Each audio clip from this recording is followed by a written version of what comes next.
ರಾಮು ಅರ್ಧ ಗಂಟೆ ಬಿಟ್ಟು ಎದ್ದೇಳ.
Shubhodaya, I am ready for positive change.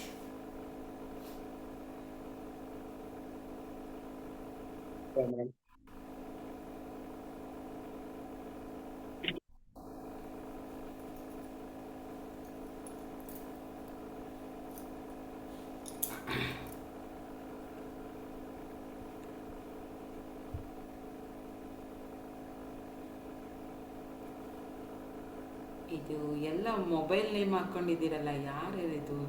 ಹೆಸರು ಹಾಕ್ಕೊಳ್ಳಿ ದಯವಿಟ್ಟು, ನಿಮಗೆ ಬರೋ ಹಾಗಿದ್ರೆ. Vivo, Redmi,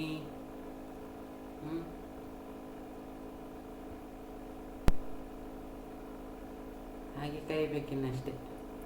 Vivo, Redmi, Oppo ಅಲ್ಲ.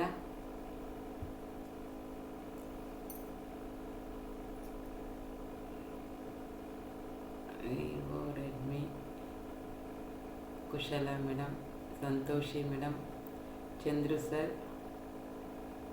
ಇನ್ನು ಮಿಕ್ಕಿದಿಬ್ಬರು ಮೊಬೈಲಲ್ಲಿ ಇದ್ದೀರಾ. ಹೆಸರನ್ನು ಹಾಕ್ಕೊಳ್ಳಿ ದಯವಿಟ್ಟು. ನನಗೆ ಯಾರು ಅಂತ ರೆಕಗ್ನೈಸ್ ಮಾಡೋಕ್ಕಾಗಲ್ಲ. ವಿವೋ ಅಂದರೆ I think Girija madam.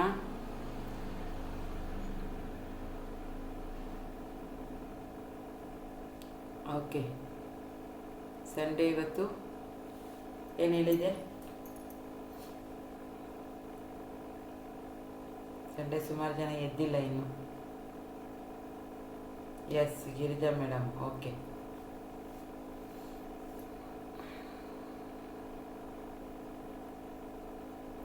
Redmi Prashanth ಸರಾ? ಯಾಕಂದ್ರೆ ನಿಮ್ದು ಡೈಲಿ ಈಗ ಚೇಂಜ್ ಆಗ್ತದೆ. ಅದು ಯಾಕೋ ಚೇಂಜ್ ಆಗ್ತಿದೆ, ಗೊತ್ತಾಗ್ತಾ ಇಲ್ಲ. ಓಕೆ, ಚೇಂಜ್ ಆಗಿ ಆಯ್ತಾ ಇದೆ. Okay okay okay. ಅಲ್ಲಂದರೆ ಹೊಸಬ್ರು ಯಾರ ಬಂದರೆ ನನಗೆ ಗೊತ್ತಾಗಲ್ಲ, ಅದಕ್ಕೆ ಕೇಳಿದ್ದು. ಅವರು 2-3 ದಿವಸ ಕ್ಲಾಸ್ ಅಟೆಂಡ್ ಮಾಡ್ತಾ ಇರ್ತಾರೆ, ನಮಗೆ ಗೊತ್ತಿರೋದಿಲ್ಲ. ಯಾವಾಗಲೂ ಸಿಕ್ತಾಗ ಹೇಳ್ತಾರೆ ಕ್ಲಾಸ್ ಚೆನ್ನಾಗಿತ್ತು ಅಂತ. ಯಾವತ್ತು ಬಂದಿದ್ರಿ ಅಂದರೆ ನಮಗೆ ಗೊತ್ತಿರೋದಿಲ್ಲ, ಹಾಗಾಗುತ್ತೆ. ಅದಕ್ಕೋಸ್ಕರ ಹೆಸರಿದ್ರೆ ನನಗೂ ಕೂಡ ಕರೆಯೋಕ್ಕೆ ಈಸಿ ಆಗುತ್ತಲ್ಲ.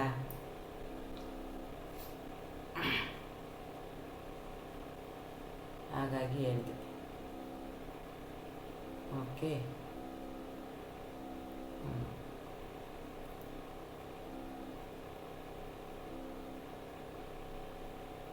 ಲೋಕೇಶ್ ಸರ್ ಬಂದಿದ್ದಾರೆ ಇವತ್ತು.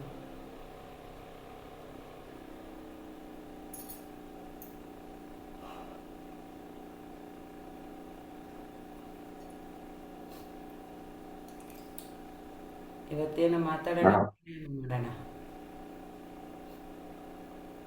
ಮೇಡಮ್ ಗುಡ್ ಮಾರ್ನಿಂಗ್ ಸರ್, ಶುಭೋದಯ. ಗುಡ್ ಮಾರ್ನಿಂಗ್ ಶುಭೋದಯ. ಇವತ್ತು ನಾನು ಹೊರಗಡೆ ಇದ್ದೀನಿ. ಹೊರಗಡೆ ಇದ್ದೀರಾ? ಹ್ಮ್ ಓಕೆ ಓಕೆ. ಸೊ ನೀವೇ ಪ್ರಾಣಾಯಾಮ ಹಾಂ, ಹೊರಗಡೆ ಇದ್ರು ಯಾಕಂದ್ರೆ ಅಟೆಂಡ್ ಬೆಳಗಿನ ಮಾಡ್ಕೊಂಡಿದ್ದೀರಿ? ಬೆಳಗಿನ ವ್ಯವಸ್ಥೆ ಇಲ್ಲ ಸರಿ ಇಲ್ಲ, ಹ್ಞೂ, ಅದಕ್ಕೆ. ಓಕೆ. ಅಲ್ಲ, ಸಂಡೇ ಏನು ಪ್ರಾಣಾಯಾಮ ಮಾಡಲ್ಲ ನಾವು, ಹಾಗಾಗಿ. ಹೌದಲ್ವಾ? ಹ್ಞೂ,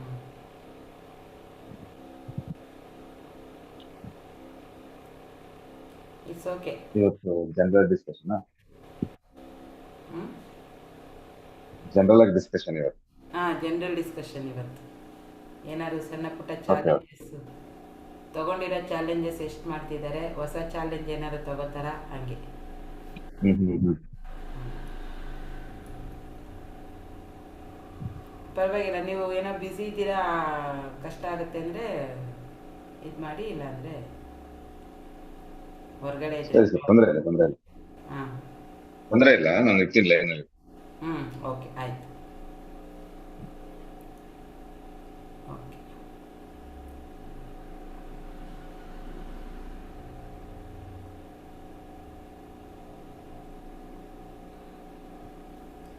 ನಾನು ಮೊನ್ನೆ ಜಪ ಮಾಡಿ ಅಂತ, ಜಪ ಯಾರ್ಯಾರು ಮಾಡ್ತಿದ್ದೀರಾ ಜಪ ಮಾಡಿ ಅಂತ ಹೇಳಿದ್ದೆ. ಅದು ಒಂದು ಚಾಲೆಂಜ್ ತಗೊಳ್ಳೋಣ ಇವತ್ತು. ಶುಭೋದಯ ಸುಜಾತ ಮೇಡಮ್. ಓಕೆ, ಶುಭೋದಯ ಮೇಡಮ್.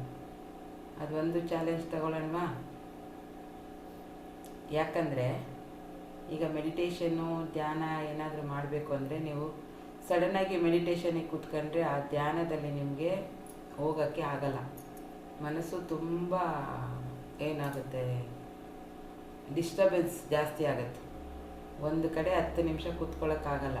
ಅದಕ್ಕೆ ನಾವು ಫಸ್ಟ್ ಏನು ಮಾಡಬೇಕು, ನಾಮ ಜಪ ಶುರು ಮಾಡಬೇಕು. ಧ್ಯಾನಕ್ಕೆ ಹೋಗ್ಬೇಕಂದ್ರೆ ಫಸ್ಟು ಜಪ ಶುರು ಮಾಡಬೇಕು. ಯಾವುದಾದ್ರೂ ದೇವರು, ನಿಮ್ಮ ಇಷ್ಟ ದೇವರು ಯಾವುದಾದ್ರೂ. ಸಾಮಾನ್ಯವಾಗಿ ಫಸ್ಟು ಧ್ಯಾನ ಅಂತ ಬಂದಾಗ ನಾವು ಶಿವನ ಇದು ಮಾಡ್ತೀವಲ್ವ. ಧ್ಯಾನ ಅಂದರೆ ಫಸ್ಟು ಶಿವನ ಇದು ಮಾಡ್ತೀವಿ. ನಿಮ್ಗೆ ಯಾವುದು ಶಿವಂದು ಮಂತ್ರ ಆದರೂ ಆಗ್ಬೋದು, ಓಂ ನಮಃ ಶಿವಾಯ, ಅದನ್ನಾದ್ರೂ ಜಪ ಮಾಡಿ ಒಂದು ಕಡೆ ನಿಮ್ಮನ್ನು ಹಿಡಿದು ಕೂರಿಸ್ಬೋದು. ಒಂದು 10 ನಿಮಿಷ ಅಥವಾ 15 ನಿಮಿಷ ಎಲ್ಲವನ್ನು ಬಿಟ್ಟು ನಾನು ಇದೇ ಒಂದೇ ವಿಷಯದಲ್ಲಿ ಕಾನ್ಸಂಟ್ರೇಟ್ ಮಾಡಿ ಕೂತ್ಕೋತೀನಿ ಅಂತಂದರೆ, ಸಡನ್ನಾಗಿ ನೀವು ಮೆಡಿಟೇಷನ್ ಯಾರು ಮಾಡ್ತಾ ಇದ್ದೀರಾ, ಮೆಡಿಟೇಷನ್ ಯಾರು ಮಾಡ್ತಿದ್ದೀರಾ ಅಂದರೆ ಧ್ಯಾನ. ಈಗ ನಾವು ಮಾಡಿಸ್ತಾ ಇಲ್ಲ, ನಿಮಗೆ ಧ್ಯಾನ ಮಾಡಿಸ್ತಾ ಇಲ್ಲ. ಯಾರು? ಕುಶಲ ಮೇಡಮ್. ಓಕೆ, ಈಗ ನಾವು ಮಾಡಿಸ್ತಿರೋದು ಮ್ಯಾನಿಫೆಸ್ಟೇಷನ್ ಮತ್ತು ಪ್ರಾಣಾಯಾಮ ಎರಡೇ ಮಾಡಿಸ್ತಾ ಇರೋದು, ಧ್ಯಾನ ಮಾಡಿಸ್ತಾ ಇಲ್ಲ ನಿಮಗೆ. ಸೊ ಧ್ಯಾನಕ್ಕೆ ನೀವೇ ಕೂತ್ಕೊಂಡು ಮಾಡಬೇಕು ಅಲ್ವಾ? ಸೊ ಹಂಗೆ ಕೂತ್ಕೊಂಡಾಗ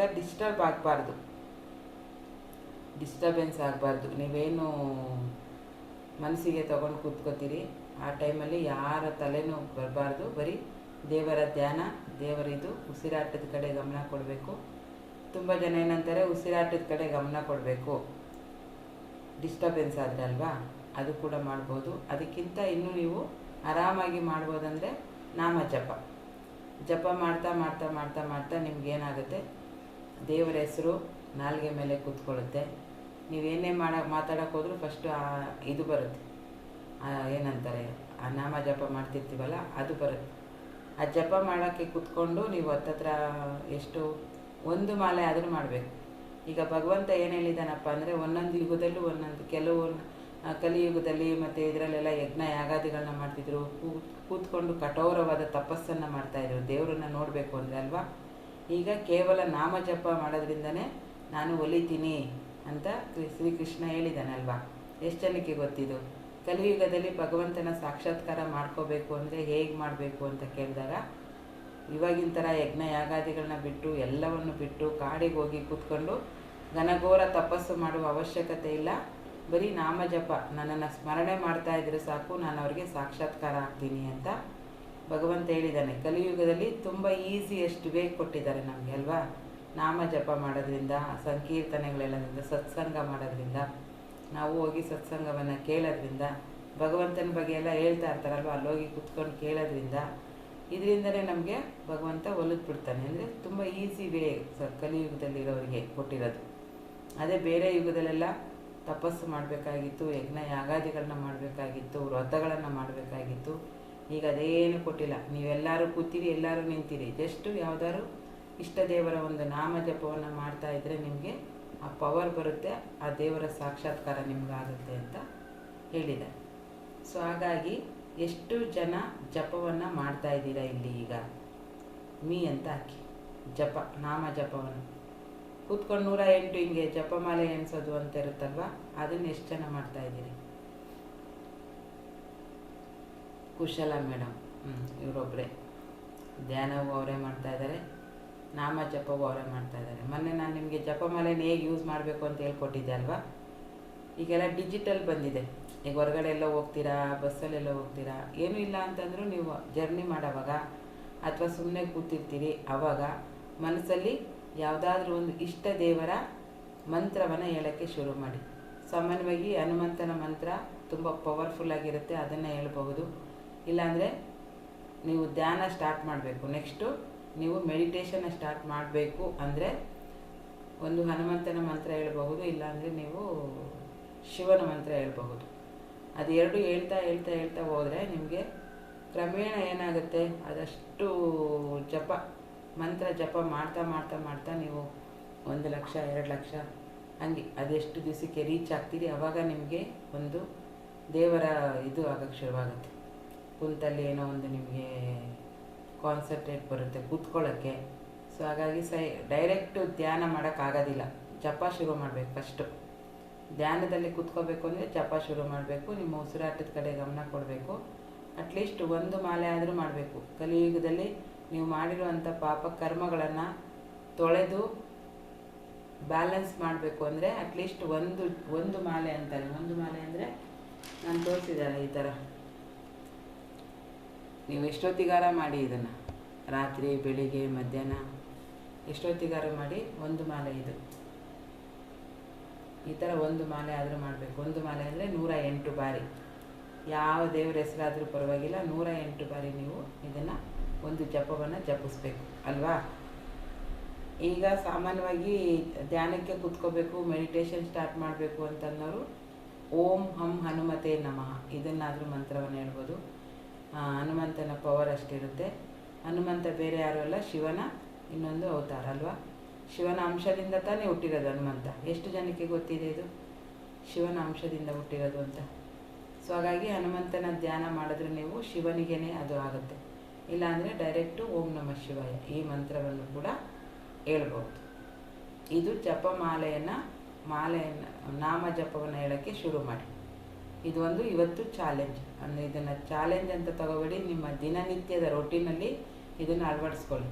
ಇದು ಮಾಡೋಕ್ಕೆ ಎಷ್ಟು ನಿಮಗೊಂದು 10-11 ನಿಮಿಷ ಆಗುತ್ತೆ. 1 ಮಾಲೆ ಮಾಡೋಕ್ಕೆ 1 ಮಾಲೆ ಪ್ರತಿಯೊಬ್ಬರು ಪ್ರತಿದಿನ ಮಾಡಲೇಬೇಕು. ಈ ಥರ ಮಾಲೆ ತೊಗೊಳಕ್ಕಾಗಲ್ಲ ಅಂದರೆ ಡಿಜಿಟಲ್ ಬರುತ್ತೆ, ಅದೇನು ಒಂದು 100 ರೂಪಾಯಿಗೆ 2 ಸಿಗುತ್ತೆ ಒಂದೊಂದ್ಸರಿ ಆಫರಲ್ಲಿರೋವಾಗ. ಅದು ನಾನು ಆರ್ಡ್ರ್ ಹಾಕಿದ್ದೀನಿ, ಬಂದಾಗ ತೋರಿಸ್ತೀನಿ ನಿಮಗೆ. ಈಗ ಒಂದು 2 ಡೇಸಲ್ಲಿ ಬರುತ್ತೆ. ಜಸ್ಟ್ ರಿಂಗ್ ಥರ ಹಿಂಗೆ ಹಾಕ್ಕೊಳ್ಳೋದು, ಹಿಂಗೆ ಬಟನ್ ಒತ್ತೋದು, ಅಂದರೆ ನಿಮಗೆ 108 ಸರಿಯಾಗಿದೆಯಾ ಅಂತ ನೋಡ್ಕೊಳ್ಳೋಕ್ಕೆ. ಅಷ್ಟಾದರೂ ಆಗ್ಬೋದು, ಅದಕ್ಕಿಂತ ಜಾಸ್ತಿ ಆಗ್ಬೋದು. ಇನ್ಮೇಲೆ ನಾಮ ಜಪವನ್ನು ಮಾಡೋದು ಸ್ಟಾರ್ಟ್ ಮಾಡಬೇಕು. ಯಾರ್ಯಾರೆಲ್ಲ ಮಾಡ್ತೀರಿ ಮೀ ಅಂತ ಹಾಕಿ. ಪ್ರಾಣಾಯಾಮದ ಜೊತೆಯಲ್ಲಿ ನಾಮ ಜಪವನ್ನು ಮಾಡಬೇಕು. ಇದು ನಿಮ್ಮನ್ನು ನೀವು ಕಂಡುಕೊಳ್ಳೋಕ್ಕೆ, ನೀವು ಮಾಡ್ತಾ ಇರುವಂಥ ಮಿಸ್ಟೇಕನ್ನು ತಿದ್ದುಕೊಂಡು ಹೊಸ ಜೀವನ ಶುರು ಮಾಡಲಿಕ್ಕೆ, ನಿಮಗೆ ಕ್ಲಾರಿಟಿ ಸಿಗಬೇಕು ಅಂದರೆ ದೇವರ ಹೆಸರನ್ನು ಹೇಳೋಕ್ಕೆ ಶುರು ಮಾಡಬೇಕು. ಏನೋ ಗೊಂದಲ, ಗೊತ್ತಾಗ್ತಾ ಇಲ್ಲ ಏನು ಮಾಡಬೇಕು ಅಂತ, ನಾಮ ಜಪವನ್ನು ಮಾಡಿ, ದೇವರೇ ನಿಮಗೆ ದಾರಿ ತೋರಿಸ್ತಾರೆ. ಈ 2ರಲ್ಲಿ ಯಾವ್ದು ಬೇಕಾದರೂ ಮಾಡ್ಬೋದು. ಮಾಡೋದಕ್ಕೆ ಮುಂಚೆ ನೀವು ಸಂಕಲ್ಪ ತಗೊಂಡು ಮಾಡಬೇಕು. ಸುಮ್ಮನೆ ಎದ್ಬಿಟ್ಟು ಹನುಮತೆ ನಮಃ ಹಂಗೆ ಹೇಳಂಗಿಲ್ಲ, ಸುಮ್ಮನೆ ಎದ್ಬಿಟ್ಟು ಓಂ ನಮಃ ಶಿವ ಹೇಳಂಗಿಲ್ಲ. ಫಸ್ಟ್ ದಿವಸ ನೀವು ಜಪವನ್ನು ಸ್ಟಾರ್ಟ್ ಮಾಡಬೇಕಾದ್ರೆ ಸಂಕಲ್ಪವನ್ನು ಮಾಡಿ. ಏನಂತ, ಇನ್ನು ಮೇಲೆ ನಾನು ನಿನ್ನ ನಾಮ ಜಪವನ್ನು ಶುರು ಮಾಡ್ತಾ ಇದ್ದೀನಿ, ಯಾರು ಗುರುಗಳು ನಿಮ್ಗಿದ್ದಾರೆ, ಮಂತ್ರ ದೀಕ್ಷೆ ಕೊಟ್ಟಿದ್ದಾರೆ ಅಂದರೆ ಅಲಾರಾಮ್. ಆ ಮಂತ್ರವನ್ನು ಶುರು ಮಾಡಿ. ಇಲ್ಲ ಅಂದರೆ ಭಗವಾನ್ ಸಾಕ್ಷಾತ್ ಶಿವನನ್ನು ಗುರುವನ್ನಾಗಿ ನೀವು ಏನು ಮಾಡಬೇಕು, ಒಪ್ಕೋಬೇಕು. ಅಂದರೆ ಇವತ್ತಿಂದ ನೀನು ನನ್ನ ಗುರು, ನಾನು ಮಂತ್ರ ಜಪವನ್ನು ಶುರು ಮಾಡೋಕ್ಕೆ ಹೊರಟಿದ್ದೀನಿ. ಇನ್ನು ಮುಂದೆ ನನ್ನ ದೇಹಕ್ಕಾಗಲಿ, ನನ್ನ ಮನಸ್ಸಿಗಾಗಲಿ, ನನ್ನ ಆತ್ಮಕ್ಕೆ ಏನೂ ತೊಂದರೆ ಆಗದೆ ಇರೋ ಥರ ಅದನ್ನು ಒಳ್ಳೆ ರೀತಿಯಲ್ಲಿ ಕಾಪಾಡಿ ನನ್ನನ್ನು ಒಂದು ಮೋಕ್ಷದ ದಾರಿಗೆ ಕರ್ಕೊಂಡು ಹೋಗೋ ಜವಾಬ್ದಾರಿ ನಿಂದು ದೇವರೇ ಅಂತೇಳಿ ಎಲ್ಲ ದೇವರ ಮೇಲೆ ಭಾರ ಹಾಕಿ ಸಾಕ್ಷಾತ್ ಶಿವನನ್ನು ದೇವರು ಅಂತ, ಗುರುಗಳು ಅಂತ ನಂಬಿ, ಗುರು ಇಲ್ಲದೆ ಇರೋರು, ಈ ಕೆಲವರಿಗೆ ಗುರು ದೀಕ್ಷೆಯಿಂದ ಮಂತ್ರ ಹೇಳಿರ್ತಾರೆ. ಕೆಲವ್ರ ಮನೆಯಲ್ಲಿ ಗುರು ಪರಂಪರೆ ಇರೋರು ಆ ಗುರುಗಳು ಒಂದು ಮಂತ್ರವನ್ನು ಕೊಟ್ಟಿರ್ತಾರೆ, ಒಬ್ಬೊಬ್ರಿಗೂ ನಾಮ ಜಪವನ್ನು ಕೊಟ್ಟಿರ್ತಾರೆ. ಅದು ಯಾರಿಗೆ ಕೊಟ್ಟಿಲ್ಲ ಅಂಥವ್ರು ಏನು ಮಾಡಿ, ಸಂಕಲ್ಪವನ್ನು ಮಾಡಿ, ಇನ್ನು ಮುಂದೆ ನಾನು ಜಪಕ್ಕೆ ಕೂತಾಗ ಯಾವುದೇ ಥರದ ತೊಂದರೆ ನನ್ನ ದೇಹಕ್ಕಾಗಬಾರ್ದು, ನನ್ನ ಇದಕ್ಕಾಗಬಾರ್ದು ಅಂಥೇಳಿ ಗುರುವನ್ನು ನಂಬಿ, ಗುರು ಥರ ಅವ್ರನ್ನ ನೀವು ಸ್ವೀಕರಿಸ್ಬಿಟ್ಟು ಮಂತ್ರ ಜಪವನ್ನು ಶುರು ಮಾಡಬೇಕು. ಸಡನ್ನಾಗಿ ಹೋಗಿ ಕೂತ್ಕೊಂಡು ಮಂತ್ರವನ್ನು ಮಾಡೋಂಗಿಲ್ಲ. ಹಂಗೆ ಮಾಡಿದ್ರೆ ಏನಾಗುತ್ತೆ ಗೊತ್ತಾ, ನೀವು ಸಂಕಲ್ಪ ತಗೊಂಡೆ ಪ್ರೊಟೆಕ್ಷನ್ ಮಾಡ್ಕೊಳ್ದೇನೆ ನೀವು ಮಂತ್ರ ಜಪವನ್ನು ಶುರು ಮಾಡಿದ್ರೆ ಫಸ್ಟ್ ನಿಮಗೆ ನೆಗೆಟಿವ್ ಥಾಟ್ಸ್ ಜಾಸ್ತಿ ಕಾಣಿಸೋಕ್ಕೆ ಶುರುವಾಗುತ್ತೆ, ನೆಗೆಟಿವ್ ಜಾಸ್ತಿ ನಿಮ್ಮ ಶರೀರದಲ್ಲಿ ಇದಾಗುತ್ತೆ. ಸೊ ಹಾಗಾಗಿ ನಿಮ್ಮನ್ನು ಕಾಪಾಡುವಂಥ ಶಕ್ತಿ ಇರೋದು ದೇವರಿಗೆ. ದೇವರನ್ನು ನೀವು ಗುರುಗಳು ಅಂತ ಶಿವನನ್ನೇ ನಂಬಬೇಕು. ಧ್ಯಾನ ಅಂತ ಬಂದ ತಕ್ಷಣ ಯಾರು ಯಾವಾಗಲೂ ಧ್ಯಾನದಲ್ಲಿ ತಲ್ಲೀನರಾಗಿರೋದು ಶಿವ ತಾನೇ. ಸೊ ಅಂಥ ಧ್ಯಾನವನ್ನು ನೀವು ಮಾಡೋಕ್ಕೆ ಹೊರಟಿದ್ದೀರಾ ಅಂದರೆ ಶಿವನನ್ನು ಗುರುವನ್ನಾಗಿ ಸ್ವೀಕರಿಸಿ ಸಂಕಲ್ಪ ಮಾಡಿ, ಇನ್ನು ಮುಂದೆ ನನ್ನ ಜವಾಬ್ದಾರಿ ನಿಂದು, ನಾನು ನಾಮ ಜಪವನ್ನು ಶುರು ಮಾಡೋಕ್ಕೆ ಹೊರಟಿದ್ದೀನಿ, ಧ್ಯಾನವನ್ನು ಮಾಡೋಕ್ಕೆ ಶುರು ಮಾಡೋಕ್ಕೆ ಹೊರಟಿದ್ದೀನಿ ಅಂತೇಳಿ ಸಂಕಲ್ಪವನ್ನು ತಗೊಂಡು ನಮಸ್ಕಾರವನ್ನು ಮಾಡಿಕೊಂಡು ಆಮೇಲೆ ನಿಮ್ಮ ಇಷ್ಟ ಮಂತ್ರವನ್ನು ಓಂ ಹಂ ಹನುಮತೆ ನಮಃನಾದರೂ ಹೇಳಿ, ಓಂ ನಮಃ ಶಿವಾಯನಾದರೂ ಹೇಳಿ. ಓಕೆನಾ? ಈ ಮಂತ್ರವನ್ನು ಡೈಲಿ 108 ಬಾರಿ ಯಾವಾಗಾದರೂ ಪರವಾಗಿಲ್ಲ ನೀವು ಇನ್ಮೇಲೆ ಸ್ಟಾರ್ಟ್ ಮಾಡಬೇಕು. ಎಸ್, ಯಾರ್ಯಾರು ಮಾಡ್ತೀರಾ ಹಾಕಿ. ಸವಿತಾ ಮೇಡಮ್ ಹಾಕಿದ್ರು. Savitha madam, yes, okay. ಇದನ್ನು 21 ಡೇಸ್ ಮಾಡಿ ನೋಡಿ, ಆಮೇಲೆ ನಿಮ್ಮ ಅನುಭವವನ್ನು ಹೇಳಿ. ಎಷ್ಟು ಪವರ್ಫುಲ್ಲಾಗಿದೆ, ನಿಮಗೆ ಎಂತೆಲ್ಲ ವಿಷಯಗಳು ಗೊತ್ತಾಗುತ್ತೆ, ಎಂತೆಂಥ ಕಠಿಣ ಪರಿಸ್ಥಿತಿಯಲ್ಲಿ ನೀವು ಹೊರಗಡೆ ಬರ್ತೀರಿ, ಆಮೇಲೆ ನೋಡ್ಬಿಟ್ಟು ಹೇಳಿ.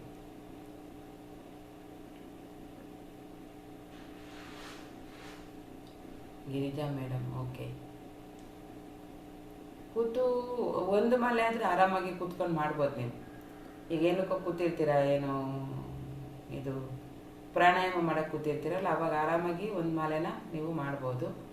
ಅದಕ್ಕಿಂತ ಜಾಸ್ತಿ ಮಾಡ್ತೀನಿ ಅಂದರೆ ಕುಂತಲ್ಲಿ ಓಡಾಡ್ತಾ ಬರ್ತಾ ಇಲ್ಲಿ ಅಲ್ಲಿ ಎಲ್ಲಿ ಬೇಕಾದರೂ ನೀವು ನಾಮ ಜಪವನ್ನು ಮಾಡ್ಬೋದು. ಅದಕ್ಕೇನು ಹಿಂಗೆ ಕೂತು ಹಿಂಗೆ ಮಾಡಬೇಕು ಅನ್ನೋ ರೂಲ್ಸ್ ಏನೂ ಇಲ್ಲ. ಒಟ್ಟಲ್ಲಿ ನಿಮ್ಮ ಮನಸ್ಸಲ್ಲಿ, ನಿಮ್ಮ ನಾಲಿಗೆಯಲ್ಲಿ ಆ ಜಪ ಹೇಳ್ತಾ ಇರಬೇಕು ಅಷ್ಟೆ. ಇದನ್ನು ಮಾಡಿ ನೋಡಿ, ಎಷ್ಟು ನಿಮಗೆ ಪವರ್ ಬರುತ್ತೆ. ಆ ದೇವರ ಎನರ್ಜಿನೇ ನಿಮಗೆ ಬರುತ್ತೆ.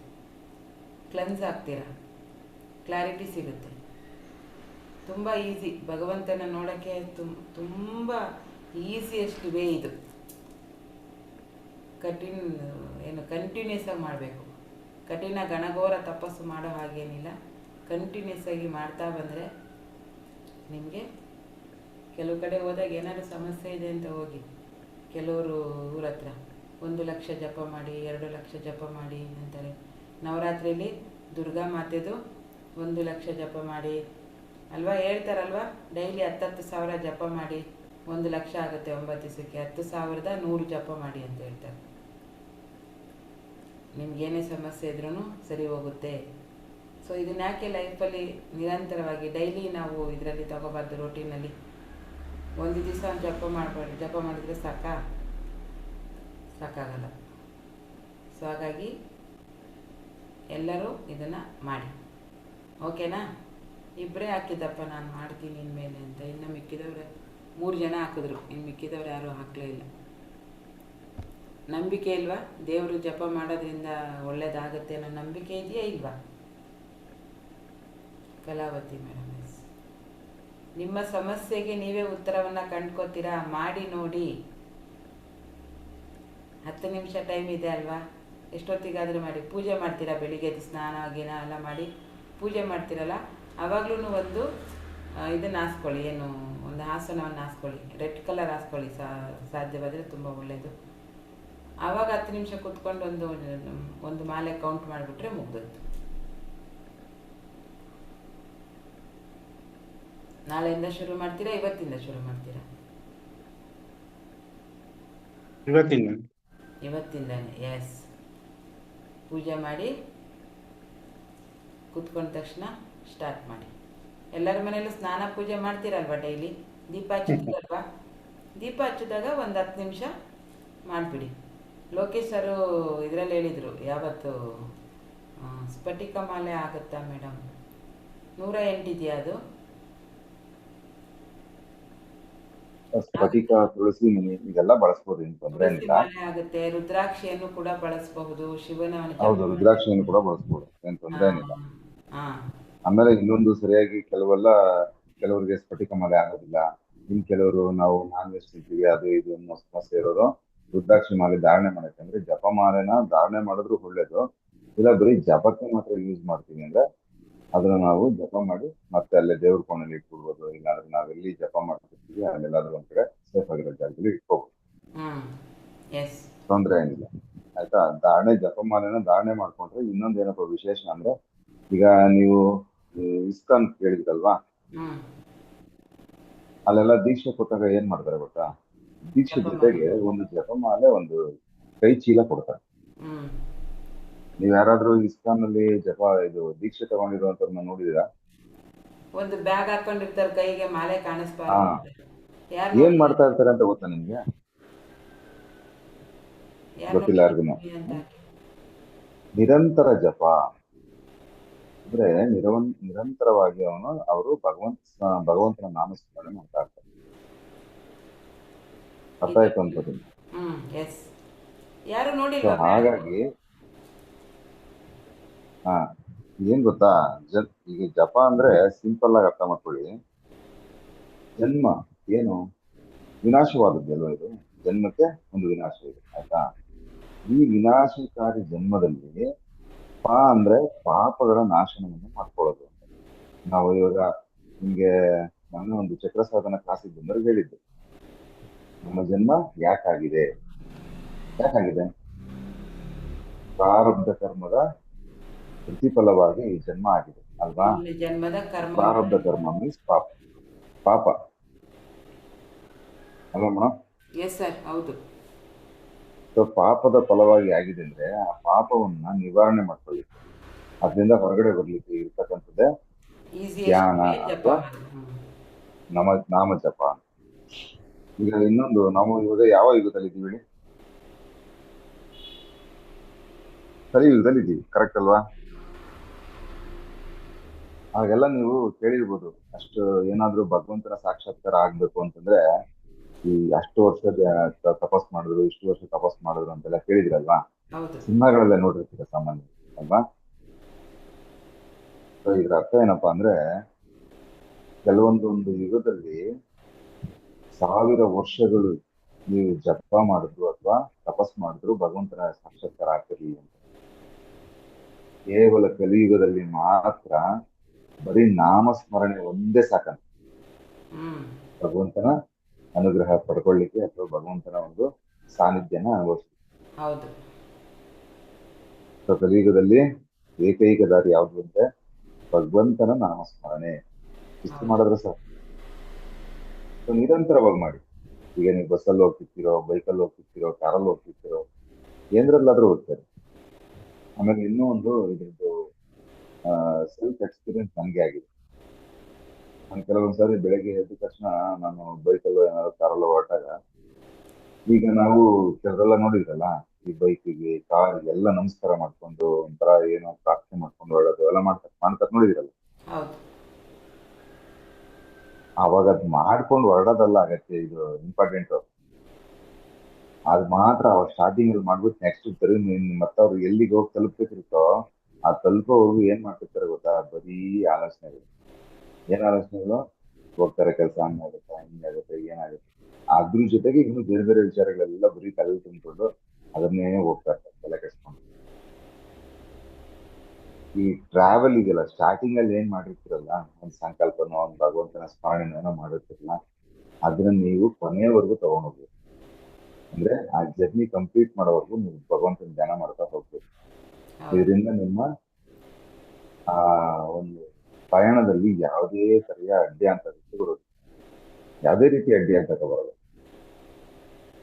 ನಿರಾಯಾಸವಾಗಿ ನೀವು ಹೋಗಿ ನೀವು ಸೇರ್ಬೇಕಾಗಿರೋ ಜಾಗನ ಸೇರ್ತೀವಿ. ಎಸ್. ಈಗ ಲಾಸ್ಟ್ ಟೈಮ್ ಒಂದು ಇದರಲ್ಲಿ ಪುನರ್ವ ಸರ್ ಹೇಳಿದ್ರು, ಒಂದು ಅವ್ರ ಅನುಭವ ಎಣಿಸ್ಕೊಂಡಿದ್ರು. ಏನ್ ಹೇಳಿ, ಬಸ್ನವನು ನನ್ನ ನೋಡಿ ಜಗಳನೆ ಮಾಡ್ಲಿಲ್ಲ. ಅಂದ್ರೆ ಆ ಒಂದು ಯಾವ ಸ್ಟೇಜ್ಗೆ ಹೋಗಿತ್ತು ಅಂದ್ರೆ, ಬೇರೆ ಯಾರ್ಯಾರು ಇದ್ದಿದ್ರು ಅವರು ಹೌದು. ದೊಡ್ಡ ಜಗಳನೆ ಮಾಡ್ತಾ ಇದ್ರು. ಬಟ್ ಇವರು ಅಲ್ಲಿ ಯಾವತ್ತೂ ಯಾವುದೇ ತರದ ಘಟನೆ ಇರ್ಲಿಲ್ಲ, ತುಂಬಾ ಕೂಲ್ ಆಗಿ ಇದು ಮುಗೀತು ಅಂತ ಹೇಳಿದ್ರು ಅಲ್ವಾ? ಹೌದು. ಹೌದು. ಯಾಕೆ ಮುಗೀತು? ಅಲ್ಲಿ ನಮ್ಮ ಪರವಾಗಿ ಭಗವಂತ ನಿಂತಿದ್ದಾನೆ ಅಲ್ಲಿ. ಸೊ ಇಷ್ಟೇ, ಇದು ಸಿಂಪಲ್. ಹಂಗಾಗಿ ನಾವು ಪ್ರತಿ ಇದನ್ನ ಅದಕ್ಕೆ ಅವ್ರಿಗೆ ದೀಕ್ಷೆ ಕೊಡ್ಬೇಕಾದ್ರೆ ಹೇಳ್ಕೊಡ್ತಾರೆ. ನಿನ್ನ ಪ್ರತಿ ಉಸಿರಾಟವು ಜಪವಾಗಿರ್ಬೇಕು. ಅವ್ರು ಅದಕ್ಕೆ ನಿರಂತರ ಜಪ ಮಾಡ್ತಾರೆ. ಇದನ್ನ ಅಭ್ಯಾಸ ಮಾಡ್ಕೊಂತ ಖಂಡಿತ ಮಾಡ್ಬೋದು, ತೊಂದರೆ ಏನಿಲ್ಲ. ಬಟ್ ಅಭ್ಯಾಸ ಆಗ್ಬೇಕು, ಮಾಡಿ. ಆಯ್ತಾ? ಅದು ಪಾಪನ ತೊಳೆದಾಕೊಳ್ಳಿಕ್ಕೆ, ಅಲ್ಲ ಪಾಪ ನಾಶ ಮಾಡ್ಕೊಳ್ಳಿಕ್ಕೆ ಇರುವಂತದ್ದು ಭಗವಂತನ ಜಪ.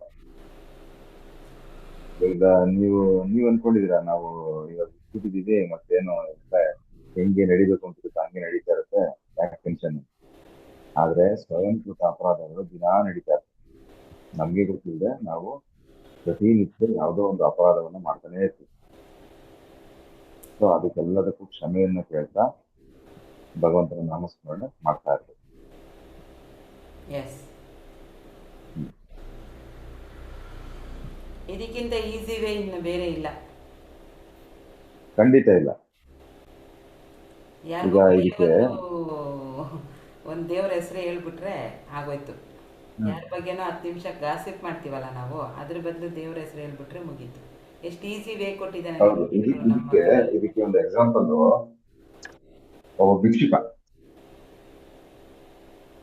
ಒಬ್ಬ ಭಿಕ್ಷುಕ ಏನ್ ಮಾಡ್ತಾನೆ, ಪ್ರತಿನಿತ್ಯ ಅವನ ಕೆಲಸ ಅಂದ್ರೆ ಅವನು ಹೋಗೋದು ಈ ಬಸ್ ಸ್ಟಾಂಡ್ ಅಥವಾ ಬೇರೆ ಎಲ್ಲ, ಅವನಿಗೊಂದು ಜಾಗ ಇತ್ತು, ಆ ಜಾಗದಲ್ಲಿ ಹೋಗಿ ಕೂತ್ಕೊಳ್ಳೋದು.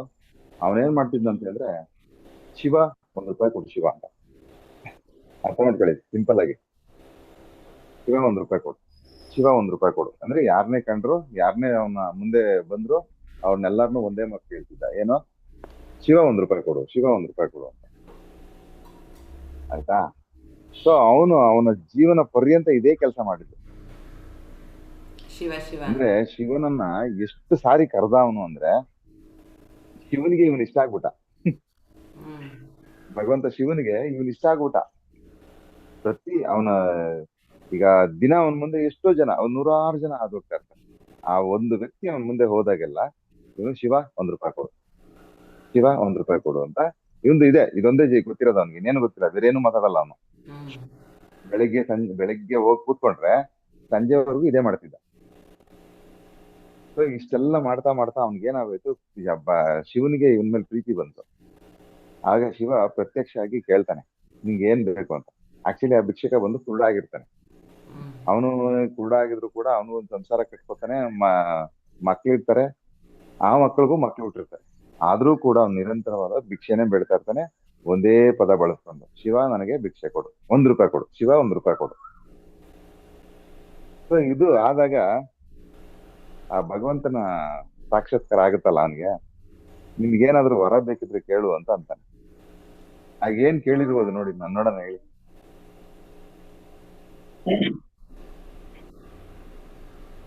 ಅವನಿಗೆ ಬಡತನ ಇತ್ತಲ್ವಾ, ಭಿಕ್ಷೆ ಬಿಡ್ತಾ ಇದೀನಿ ಅಂದ್ರೆ ಬಡತನ ಇದೆ ಅಲ್ವಾ? ಹೌದು. ಸೊ ಅವನ್ ಏನ್ ಕೇಳ್ದ ಶಿವನ್ನ? ನಾಮಸ್ಮರಣೆ ಕೇಳಿದ್ರು. ಅವನು ಅಂದ್ರೆ ಅವನಿಗೆ ನಾಮ ಜಪ ಮಾಡಿ ಮಾಡಿ ಮಾಡಿ ಅವನು ಒಂಥರ ಒಳ್ಳೆ ದೊಡ್ಡ ಜ್ಞಾನಿ ಆಗೋಗಿದ್ದ, ಅವನಿಗೆ ಗೊತ್ತಿರಲ್ಲ ಅದು. ಅವನೇನ್ ಮಾಡ್ತಾನೆ, ಮನೆಗೆ ಶಿವ ನನ್ಗೆ ಸ್ವಲ್ಪ ಸಮಯ ಕೊಡು, ನಾನ್ ನಮ್ಮ ಮನೆಯವ್ರಿಗೆ ಏನ್ ಬೇಕು ಅಂತೆಲ್ಲ ಕೇಳ್ಕೊಂಡ್ ಬರ್ತೀನಿ ಅಂತ ಹೋಗ್ತಾನೆ.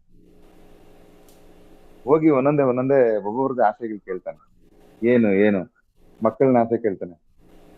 ಅಪ್ಪ ನಮ್ಗೊಂದು ಇರಕ್ಕೊಂದು ಸ್ವಂತ ಮನೆ ಇಲ್ವಲ್ಲ, ನಾವೊಂದು ಮನೆ ಬೇಕು ನಮ್ಗೆ ಅಂತ. ಆಮೇಲೆ ಇನ್ನ ಒಂದು ಮಕ್ಕಳಾಗಿರಲ್ಲ, ಮಕ್ಳಿಗೆ ಒಂದು ಮಕ್ಕಳಾಗಿದ್ರೆ ಚೆನ್ನಾಗಿರ್ತೈತೆ ಅಂತ ಒಬ್ರು ಅಂತಾರೆ. ಇದೆಲ್ಲ ಆದ್ಮೇಲೆ ಸರಿ ಬಂದ ಶಿವನ ಹತ್ರ. ಬಂದಾಗ ಏನಪ್ಪ ಏನ್ ಬೇಕು ಅಂತ ಡಿಸೈಡ್ ಮಾಡ್ದ, ಏನ್ ಬೇಕು ನಿಮ್ಗೆ ಅಂತ. ಇವ್ನಿಗೆ ಆಯಸ್ ಕೇಳೋಣ ಅಂದ್ರೆ ಇನ್ನೇನ್ ಆಯಸ್ ಮುಗಿತಾ ಬಂತು, ಇನ್ ಆಯಸ್ ತಗೊಂಡ್ ಏನ್ ಮಾಡ್ಲಿ, ಈ ಕಣ್ಣಿಲ್ದಿರೋ ಜೀವನ ಎಷ್ಟು ದಿನ ಅಂತ ಬದುಕೋದು, ಬೇಕಾಗಿಲ್ಲ. ಆಯ್ತು ಕಣ್ಣೇ ಕೇಳು ಅಂದ್ರೆ ಒಂದೇ ವರ ಕೇಳ್ಬೇಕು, ಕಣ್ಣೇ ಕೇಳ್ದ ಅಂತ ಇಟ್ಕೊಳ್ಳಿ. ಈ ಸಾಯ ವಯಸ್ಸಲ್ಲಿ ಕಣ್ಣು ತಗೊಂಡು ಏನ್ ಮಾಡೋದು, ಯಾವ ಪ್ರಪಂಚ ನೋಡ್ಲಿ ನಾನು, ಅಗತ್ಯ ಇಲ್ಲ.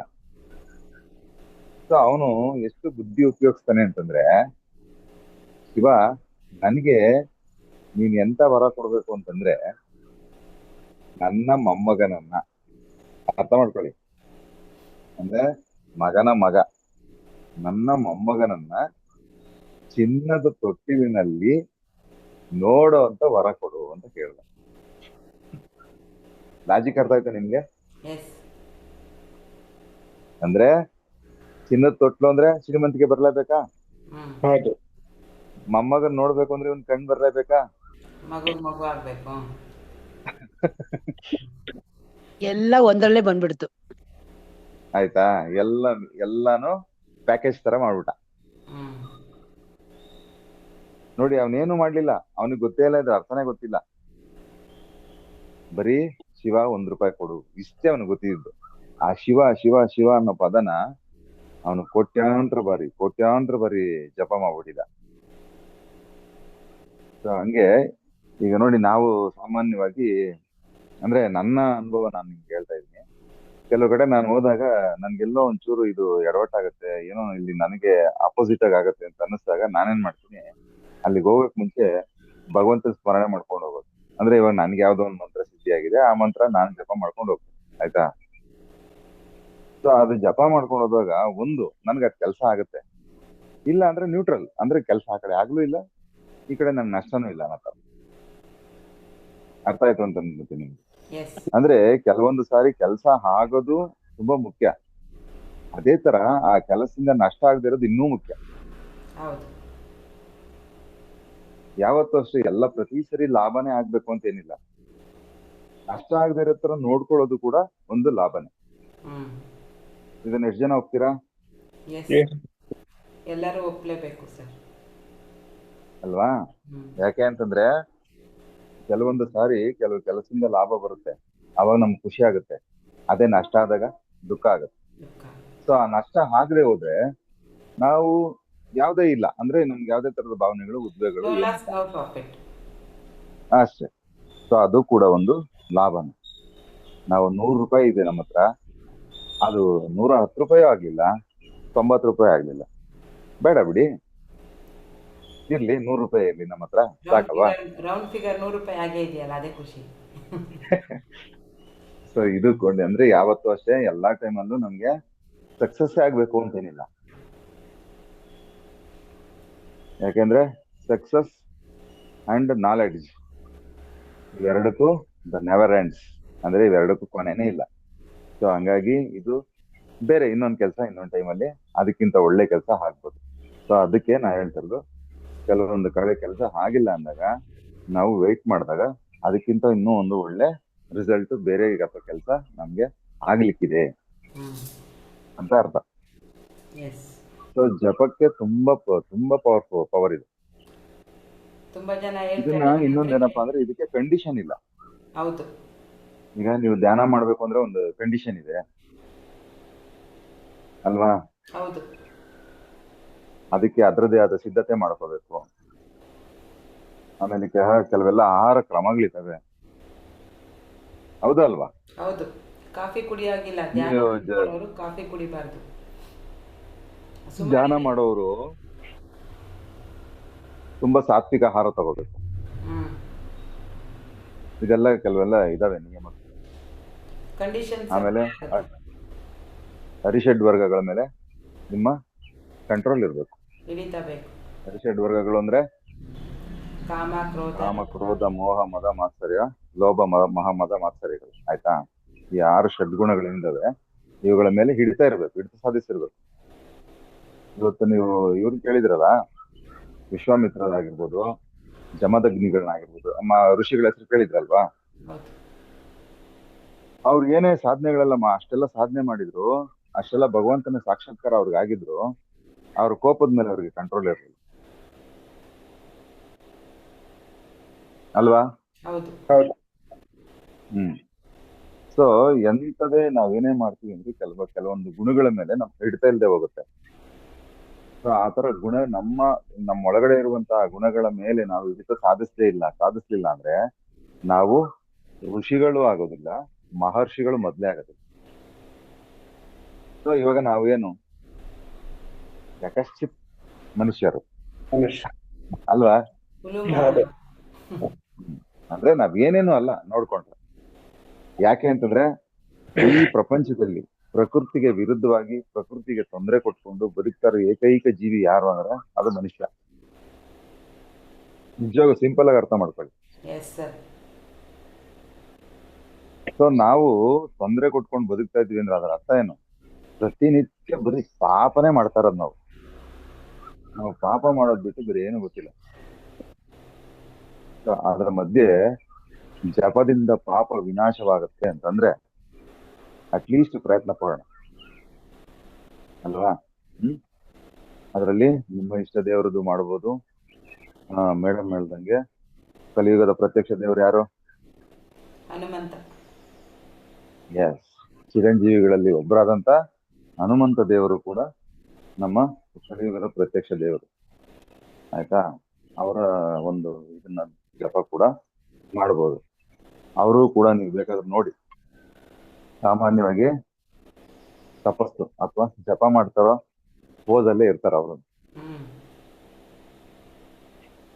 ಪಾಪ ಹನುಮಂತನ್ಗೆ ಏನ್ ಮಾಡ್ಬಿಟ್ಟಾರೆ ಅಂದ್ರೆ ಬೆಟ್ಟ ಹೊತ್ಕೊಂಡು ಹೋಗೋ ಪೋಸೆ ಕೊಟ್ಬಿಟ್ಟವ್ರೆ. ಬೆಟ್ಟ ಇಳ್ಸಕ್ ಅವಕಾಶನೇ ಕೊಡ್ತಿಲ್ಲ ಅವ್ರು. ಎಲ್ ನೋಡಿದ್ರು ಅದೇ ಇರುತ್ತೆ. ಅದ್ ಬಿಟ್ರೆ ಇತ್ತೀಚೆಗೆ ನೀವು ಕೆಲವು ದೇವಸ್ಥಾನ ಅಲ್ವಾ ಸರ್? ಹನುಮಂತ ಕೂಡ ಹೌದು ನಾಮ ಜಪನೆ ಮಾಡ್ತಾ ಇರ್ತಾನೆ ಯಾವಾಗ್ಲೂ ರಾಮಂದು. ಅವನು ಹನುಮ ದೇವರೇನ್ ಹೇಳ್ತಾರೆ? ನನ್ನ ಕಣಕಣದಲ್ಲೂ ನನ್ನ ಉಸಿರಿನಲ್ಲೂ ಪ್ರತಿ ನನ್ನ ಇಡೀ ದೇಹದಲ್ಲಿ ನನ್ನ ಮನಸ್ಸಲ್ಲಿ ಯಾರಿರೋದು ಅಂದ್ರೆ ರಾಮನೇ ಅಂತ ಎದೆ ಬಗ್ರು ತೋರಿಸ್ತಾನೆ. ಅಂದ್ರೆ ಭಕ್ತಿಗೆ ಇನ್ನೊಂದು ಉದಾಹರಣೆ ನಿಮ್ಗೆಲ್ಲೂ ಸಿಕ್ಕಲ್ಲ. ಅಂದ್ರೆ ಒಬ್ಬ ಭಕ್ತ ಹೆಂಗಿರ್ಬೇಕು ಅಂತಂದ್ರೆ ಹನುಮಂತನ ತರ ಇರ್ಬೇಕು ಅಂತ.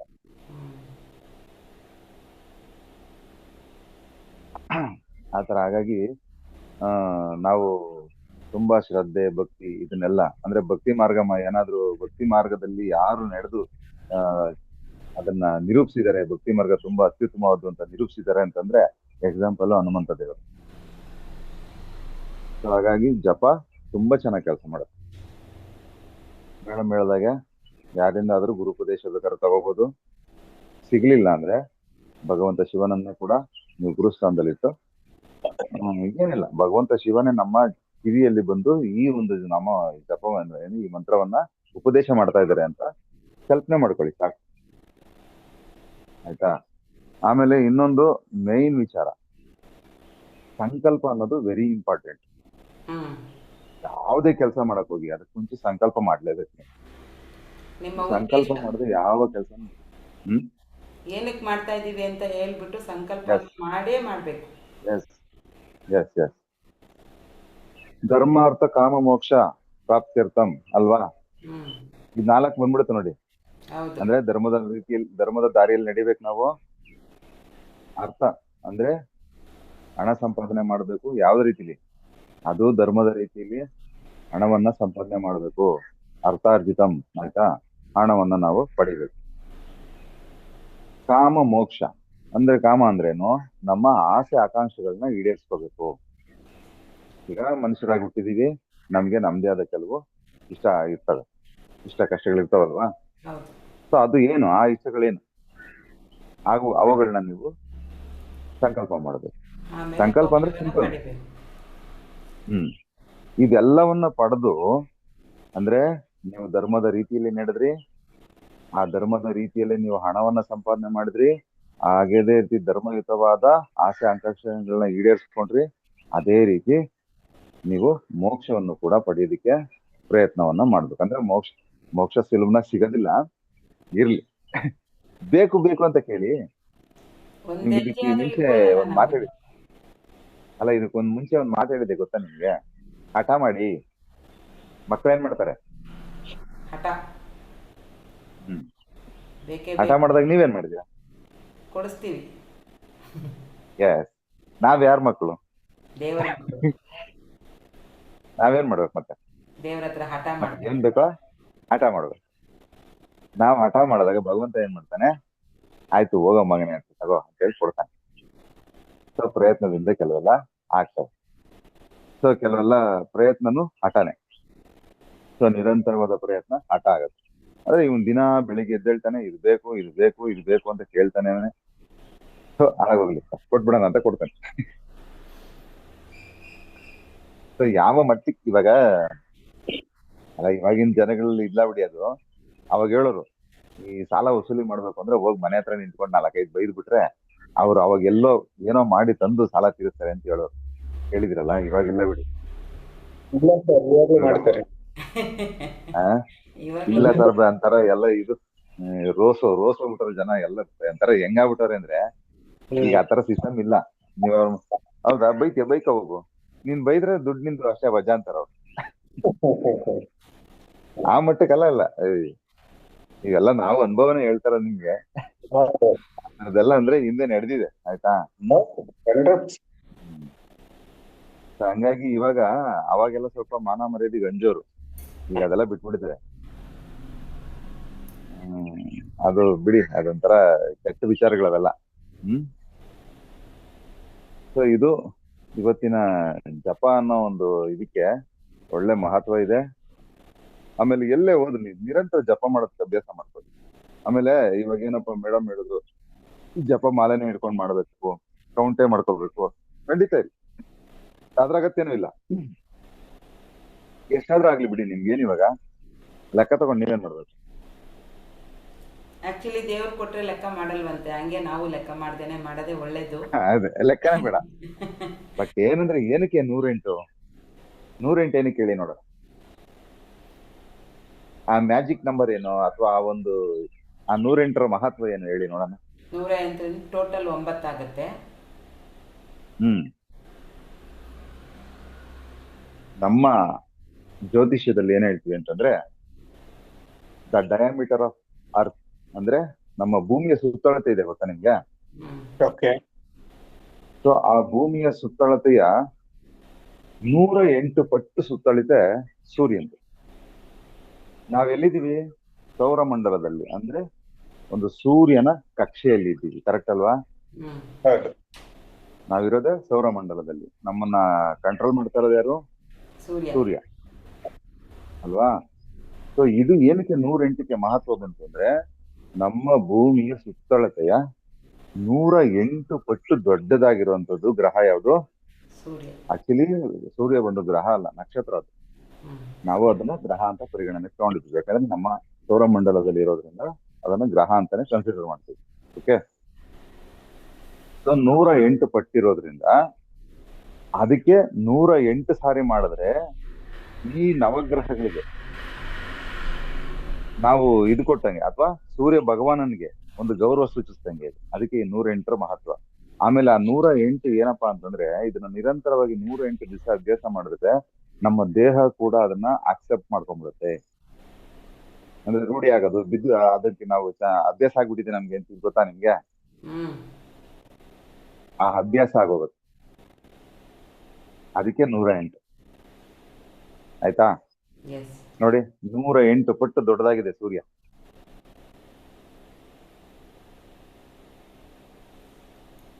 ಇನ್ನ ಸೂರ್ಯನ ಶಾಖ ಇದೆಲ್ಲ ನಮ್ಗೆ ಈಗಂದ್ರೆ ನಮ್ಮ ಜೀವ ಇರೋದೇ, ನಾನು ಅದಕ್ಕೆ ಹೇಳಿದ್ದು ಆರೋಗ್ಯ ಪ್ರದಾತನೋ ದಿನಕರಹ. ಅಂದ್ರೆ ಸಕಲ ಜೀವರಾಶಿಗಳಿಗೆ ಆರೋಗ್ಯವನ್ನು ಕೊಡ್ತಾ ಇರೋನೆ ಭಗವಾನ್ ಸೂರ್ಯ. ಯಾಕಂದ್ರೆ ಇಡೀ 9 ಗ್ರಹಗಳಲ್ಲಿ ಜೀವರಾಶಿಗಳು ಅಂದ್ರೆ ಇಲ್ಲಿವರೆಗೂ ಇರೋಂಥದ್ದು, ಗೊತ್ತಿರೋಂಥದ್ದು, ಜೀವಿಗಳು ವಾಸ ಮಾಡಕ್ ಜಾಗ ಅಥವಾ ಒಂದು ವಿಶೇಷತೆ ಇರುವಂತ ಜಾಗ ಯಾವುದು ಅಂದ್ರೆ ಭೂಮಿ ಅಲ್ವಾ? ಈಗ ಮಂಗಳ ಗ್ರಹಕ್ಕೆ ಹೋಗಿ ಬಂದವ್ರೆ, ಚಂದ್ರ ಗ್ರಹಕ್ಕೆ ಹೋಗಿ ಬಂದವ್ರೆ. ಎಲ್ಲಾದ್ರೂ ಜೀವಿಗಳಿರೋದ್ರ ಬಗ್ಗೆ ಉಲ್ಲೇಖ ಆಯ್ತಾ? ಅಥವಾ ವಾಸ ಮಾಡ್ಲಿಕ್ಕೆ ಯೋಗ್ಯವಾಗಿರುವಂತ ಸ್ಥಳಗಳು ಅಂತ ಅದನ್ನ ಪರಿಗಣನೆ ತಗೊಂಡ್ರ? ಇಲ್ಲ.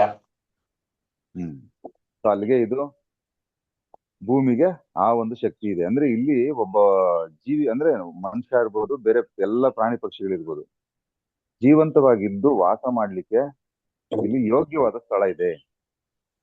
ಅರ್ಥ ಆಯ್ತಾ?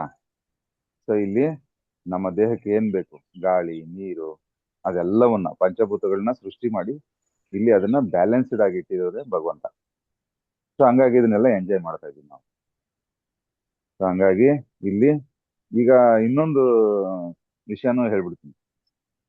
ಬ್ರಹ್ಮಾಂಡದ ಶಬ್ದ ಏನ್ ಗೊತ್ತಾ ನಿಮ್ಗೆ?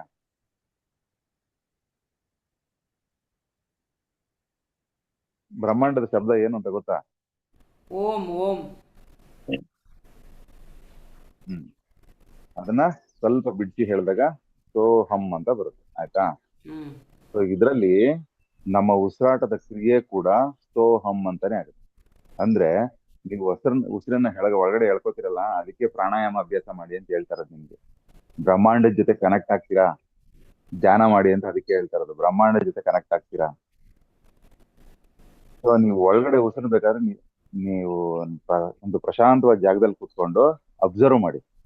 ನೀವು ಉಸಿರನ್ನ ಒಳಗಡೆ ತಗೋಬೇಕಾದ್ರೆ ಸೋ ಅಂತ ಹೋಗುತ್ತೆ, ಉಸಿರನ್ನ ಹೊರಗಡೆ ಹಾಕ್ಬೇಕಾದ್ರೆ ಹಮ್ ಅಂತ ಬರುತ್ತೆ ಸೌಂಡ್. ಅಂದ್ರೆ ನಮ್ಗೆ ಕೇಳಿಸಲ್ಲ, ಬಟ್ ಅಬ್ಸರ್ವ್ ಮಾಡ್ಬೇಕು. ಸೊ ಬ್ರಹ್ಮಾಂಡ ಎಲ್ಲಿದೆ ಹಾಗಾದ್ರೆ? ನಮ್ಮಲ್ಲೇ. ನಾವು ಬ್ರಹ್ಮಾಂಡದೊಳಗಿದ್ದೀವೋ ನಮ್ಮೊಳಗೆ ಬ್ರಹ್ಮಾಂಡ ಇದೆಯೋ ಗೊತ್ತಿಲ್ಲ, ಹುಡುಕಬೇಕಷ್ಟೆ. ಓಕೆ. ಎಸ್. ಹಾಗಾಗಿ ನಿರಂತರ ನಾಮ ಜಪ ಮಾಡಿ, ತುಂಬಾ ಒಳ್ಳೇದು. ಅದ್ರದ್ದು ಒಳ್ಳೆ ಫಲ ಇದೆ. ನಿಮ್ಮ ಕೆಲಸ ಕಾರ್ಯಗಳಾಗ್ಬೇಕಾದ್ರೂ ಸಂಕಲ್ಪ ಮಾಡ್ಕೊಂಡು ಜಪ ಮಾಡ್ಕೊಂಡು ಹೋಗಿ, ಅದು ಕೂಡ ಸಕ್ಸಸ್ ಕೊಡುತ್ತೆ. ಈಗ ನಮ್ಮಲ್ಲಿ ನಿಮ್ಗೆ ಸಮಸ್ಯೆಗಳಿಗೆ ಪರಿಹಾರಗಳು ಯಾವ ಯಾವ ರೂಪದಲ್ಲಿ ಇರ್ತಾವೆ ಹೇಳಿ? ಒಂದು ಧ್ಯಾನ ಮಾಡ್ಬೇಕು, ಇನ್ನೊಂದು ದಾನ ಮಾಡ್ಬೇಕು, ಮೂರನೇದು ದೇವತಾ ಕಾರ್ಯಗಳನ್ನ ಮಾಡ್ಬೇಕು. ಧ್ಯಾನದಲ್ಲಿ ನೀವು ಸುಮ್ಮನೆ ಕೂತ್ಕೊಂಡ್ರು ಧ್ಯಾನನೇ, ನಾಮ ಜಪ ಮಾಡಿದ್ರು ಒಂದ್ ರೀತಿ ಧ್ಯಾನನೇ. ಅಂದ್ರೆ ಇದು ಧ್ಯಾನದ ಇನ್ನೊಂದು ಬೇರೆ ಪದ್ಧತಿ ಅಷ್ಟೇನೆ ಇದೆ, ಅದಕ್ಕೆ ಜಪ ಅಂತೀವಿ ಅಷ್ಟೇ. ಸೊ ಇದು ಕೂಡ ನಾವು ಏನ್ ಕೊಡ್ತೀವಿ ಪರಿಹಾರಕ್ಕೆ? ಅದಕ್ಕೆ ರಿಲೇಟೆಡ್ ಕೆಲವು ಗ್ರಹಗಳ ಮಂತ್ರಗಳು ಕೊಡ್ತೀವಿ, ಅಥವಾ ಕೆಲವು ದೇವರುಗಳ ಮಂತ್ರಗಳನ್ನ ನಾವು ಪರಿಹಾರ ರೂಪದಲ್ಲಿ ಕೊಡ್ತೀವಿ. ಈ ಮಂತ್ರ ಇಂಥ ದಿವಸ ಇಂಥ ಟೈಮು ಜಪ ಮಾಡಿ ಅಂತೆಲ್ಲ ಹೇಳ್ತೀವಿ ನಾವು. ಸೊ ಪರ್ಟಿಕ್ಯುಲರ್ ಆಗಿ ಆ ಸಮಸ್ಯೆಗೆ ಆ ಮಂತ್ರ ವರ್ಕ್ ಆಗುತ್ತೆ. ನಮ್ಮಲ್ಲಿ ತುಂಬಾ ಮಂತ್ರಗಳಿದಾವೆ, ಅದ್ರಲ್ಲೂ ಮಂತ್ರಗಳ ಬೇರೆ ಬೇರೆ ಇದು ಇದಾವೆ. ಶಾಬರಿ ಮಂತ್ರಗಳು, ಆಮೇಲೆ ಕೆಲವೆಲ್ಲ ಬೀಜ ಮಂತ್ರಗಳು, ಅದೇ ತರ ಕೆಲವು ಬೇರೆ ಕೆಲಸಗಳಿಗೆ ಬಳಸುವಂತ ದುಷ್ಮಂತ್ರಗಳು, ಅಂದ್ರೆ ಅವನ್ನ ಬೇರೆ ತಾಂತ್ರಿಕ ಮಂತ್ರಗಳು ಅಂತ ಕರೀತೀವಿ ಅವನ್ನ. ಆತರ ಬೇರೆ ಬೇರೆ ಮಂತ್ರಗಳಿದಾವೆ. ನಿಮಗೆ ಸಾಕು ಭಗವಂತನ ಮಂತ್ರಗಳು ಯಾವ್ದಾದ್ರು ಸರಿ. ಅದರಲ್ಲಿ ವಿಶೇಷವಾಗಿ ಫಲ ಕೊಡುವಂಥದ್ದು ಅಥವಾ ಕೆಲವು ತುಂಬಾ ಚೆನ್ನಾಗಿ ಎಫೆಕ್ಟಿವ್ ಕೊಡುವಂಥದ್ದು ಬೀಜ ಮಂತ್ರ ಸಹಿತ ಇರುವಂತವು ಕೊಡ್ತವೆ. ಅದನ್ನ ಯಾವ್ದಾದ್ರು ಗುರು ಉಪದೇಶದಿಂದ ಕೂಡ ತಗೊಂಡು ಮಾಡ್ಬೋದು, ತೊಂದರೆ ಇಲ್ಲ. ಅದು ಯಾವ್ದು ಬೇಡ ಟೆನ್ಷನ್. ಅಂದ್ರೆ ಸಿಂಪಲ್ ಹನುಮಂತನ ಮಂತ್ರ ಅಥವಾ ಹನುಮಂತನ ಗಾಯತ್ರಿ ಮಂತ್ರ ಇದೆ, ಶಿವನ ಗಾಯತ್ರಿ ಮಂತ್ರ ಇದೆ. ರೆಡ್ಮಿ 13 ಹ್ಯಾಂಡ್ ರೈಸ್ ಮಾಡ್ತಿದ್ದೀರಾ, ಏನು ಮಾತಾಡ್ಬೇಕಾ? ಏನ್ ಮೇಡಮ್, ಏನ್ ಬೇಕು? ಇಲ್ಲ ಇಲ್ಲ ಇಲ್ಲ ಇಲ್ಲ. ನೇಮ್ ಮತ್ತೆ ಚೇಂಜ್ ಆಯ್ತಾ ನಿಮ್ದು? Okay okay, continue sir. ಯಾರು ಹ್ಯಾಂಡ್ ರೈಸ್ ಮಾಡಿದಾರ? ಏನ್ ಮಾಡ್ತೀವಿ? ಇಲ್ಲ ಇಲ್ಲ ಅಂತ ಇವರು ಪ್ರಶಾಂತ್ ಅವರು. Okay okay. ಸೊ ಆ ರೀತಿ ಕೆಲವೆಲ್ಲ ತುಂಬಾ ದೊಡ್ಡ ದೊಡ್ಡ ಶ್ಲೋಕಗಳೇ ಇರ್ತವೆ. ಆಮೇಲೆ ಇನ್ನೊಂದು ಒಂದು ಮಂತ್ರ ಬಂತು ಅಂದ್ರೆ ಆ ಮಂತ್ರಕ್ಕೆ ಅರ್ಥ ಸಹಿತ ಕೆಲವೊಂದು ಅದಕ್ಕೆ ಮುಂಚೆ ಇರ್ತದೆ. ಅಂದ್ರೆ ಅದು ಯಾರಿಂದ ಬಂತು, ಯಾರು ಅದನ್ನ ಬಳಸಿದ್ರು, ಏನಕ್ಕೆ ಅದನ್ನ ಆ ಮಂತ್ರನ ಅವರು ಬರೆದ್ರು ಅಂತೆಲ್ಲ ಇರ್ತವೆ. ಆ ತರದೆಲ್ಲ ತುಂಬಾ ಇದಾವೆ. ನೀವು ಆ ಮಂತ್ರಗಳ ಬಗ್ಗೆ ತಿಳ್ಕೊಬೇಕು ಅಂತಂದ್ರೆ ಕೆಲವೊಂದು ಪುಸ್ತಕಗಳಿದಾವೆ, ಅದನ್ನ ನೋಡಿ ಕೂಡ ಓದಿ ಕೂಡ ನೀವು ತಿಳ್ಕೊಬಹುದು. ಮಂತ್ರ ಬಟ್ ರಹಸ್ಯ, ಸಿಂಪಲ್ ಆಗಿ ಮಂತ್ರ ರಹಸ್ಯ ಅಂತ ಇದೆ. ಹೌದು, ಆ ತರದ್ದು ಸುಮಾರು ಬುಕ್ಸ್ ಇದಾವೆ ಮಂತ್ರದ ಬಗ್ಗೆ ತಿಳ್ಕೊಬಹುದು. ನಾವು ಕೂಡ ಎಷ್ಟೋ ಸಮಸ್ಯೆಗಳಿಗೆ ಪರಿಹಾರವಾಗಿ ಮಂತ್ರಗಳನ್ನ ಹೇಳ್ತೇವೆ, ವರ್ಕ್ ಆಗತ್ತೆ. ಯಾಕಂದ್ರೆ ನಾನು ಅವತ್ತೇ ಹೇಳಿದೆ, ಧ್ಯಾನ ಅಂದ್ರೆ ಯಾರು ಮಾಡೋದು? ನೀವೇ ಮಾಡೋದು. ಸೊ ಇಲ್ಲಿ ದೇಹ, ಮನಸ್ಸು, ಆತ್ಮ ಮೂರರ ಸಮ್ಮಿಲನ ಆಗುತ್ತೆ. ಧ್ಯಾನ ಅಂದ್ರೆ ನೀವೇ ಮಾಡೋದು. ಇಲ್ಲಿ ದೇಹ ಮತ್ತೆ ಮನಸ್ಸು ಎರಡು ಒಂದಾಗಿ ಅದನ್ನ ಮಾಡ್ತೀವಿ. ದೇವತಾ ಕಾರ್ಯ ಅಂದ್ರೆ ನೀವು ಮಾಡಲ್ಲ, ಇನ್ನೊಬ್ರನ್ನ ಆಯ್ಕೆ ಮಾಡ್ಕೋತೀರಿ, ಅಥವಾ ಅದು ಯಾವುದೋ ಒಂದು ಕ್ರಿಯೆ ಆಗಿರುತ್ತದೆ. ಅಲ್ಲಿ ಏನಾಗುತ್ತೆ, ಸಾಮಾನ್ಯವಾಗಿ ಕೆಲವು ಸಾರಿ ದೇಹ ಬರುತ್ತೆ, ಕೆಲವು ಸಾರಿ ಮನಸ್ಸು ಬರುತ್ತೆ, ಕೆಲವು ಸಾರಿ ಯಾವ್ದೂ ಬರೋದಿಲ್ಲ, ಬೇರೆ ಯಾವ್ದೋ ವ್ಯಕ್ತಿ ಆ ಕೆಲಸ ಮಾಡ್ತಾ ಇರ್ತಾರೆ. ಅದ್ರ ಫಲ ಬಂದು ನಿಮ್ಗೆ ಸಲ್ಲೋ ತರ ಸಂಕಲ್ಪ ಆಗಿರುತ್ತೆ. ಇದು ವರ್ಕ್ ಆಗತ್ತೆ, ಇಲ್ಲ ಅಂತ ಹೇಳ್ತಾರ. ನಾನು ಈ ಹೋಮ ಮಾಡಿಸ್ಬೇಡಿ, ಯಾವ್ದು ವ್ರತಗಳು ಮಾಡಿಸ್ಬೇಡಿ ಅಂತ ಖಂಡಿತ ಹೇಳ್ತಾ ಇಲ್ಲ. ಅದಕ್ಕೆ ವಿರೋಧಿ ಅಲ್ಲ ನಾವು. ಮಾಡಿಸಿ, ಅದು ಫಲ ಕೊಡುತ್ತೆ. ಬಟ್ ಅದನ್ನ ಮಾಡಿಸುವವ್ರನ್ನ ಒಳ್ಳೆ ರೀತಿಯಲ್ಲಿ ಮಾಡಿಸುವವ್ರನ್ನ ನೇಮಕ ಮಾಡಿ ಮಾಡಿಸಿ. 6 ಗಂಟೆ ಆಗೋಯ್ತಲ್ಲಪ್ಪ. 6 ಗಂಟೆ ಆಯ್ತಾ? ಕ್ಲೋಸ್ ಮಾಡೋಣ.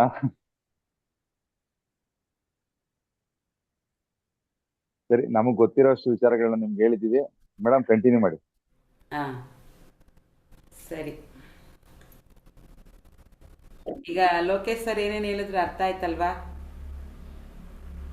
ನಿಮ್ಮ ಉದ್ಧಾರಕ್ಕೆ ನೀವೇ ಏನು ಮಾಡ್ಕೋಬೇಕಂದ್ರೆ ನಾಮ ಜಪವನ್ನು ಮಾಡಬೇಕು. ತುಂಬ ಚೆನ್ನಾಗಿ ಡೀಟೇಲ್ ಆಗಿ ಇದ್ದಷ್ಟು ಸಮಯದಲ್ಲೇ ತುಂಬ ಚೆನ್ನಾಗಿ ಹೇಳಿದ್ದಾರೆ. ನೆಕ್ಸ್ಟು ಸಂಡೇ ಬೇಕಂದರೆ ಮತ್ತೆ ಕಂಟಿನ್ಯೂ ಮಾಡೋಣ ಇದೇ ಟಾಪಿಕನ್ನು, ಅಲ್ವಾ? ಎಷ್ಟು ಜನಕ್ಕೆ ಇಷ್ಟ ಆಯಿತು, ಇದು ಅರ್ಥ ಆಯಿತು, ಖುಷಿ ಆಯಿತು? ಗೊತ್ತಿಲ್ಲದಿರೋ ಎಷ್ಟು ವಿಷಯಗಳು ನಿಮಗೆ ಇವತ್ತು ಸಿಕ್ತು. ನಾಮ ಜಪ ಅನ್ನೋದು ಅಷ್ಟು. ಈಗ ಸಾಮಾನ್ಯವಾಗಿ ಏನಂತಾರೆ, ಒಂದು ಡೈಲಾಗ್ ಇದೆ, ಮಂತ್ರಕ್ಕೇನು ಮಾವಿನಕಾಯಿ ಉದುರು ಬಿಡುತ್ತಾ? ಎಷ್ಟು ಜನ ಇದನ್ನ ಹೇಳಿದ್ದೀರಾ? ಮಂತ್ರಕ್ಕೆ ಮಾವಿನಕಾಯಿ ಉದುರುತ್ತಾ ಅಂತ? ಖಂಡಿತ ಉದುರುತ್ತೆ. ಸರಿಯಾದ ಮಂತ್ರ ಹೇಳಿದ್ರೆ ಮಾವಿನಕಾಯಿ ಮಂತ್ರಕ್ಕೆ ಉದುರುತ್ತೆ. ತುಂಬ ಜನ ನಾವು ಕುತ್ಕೊಂಡಲ್ಲಿ ಮಂತ್ರ ಹೇಳ್ಬಿಟ್ರೆ ಇಲ್ಲಿ ಆಗ್ಬಿಡುತ್ತಾ?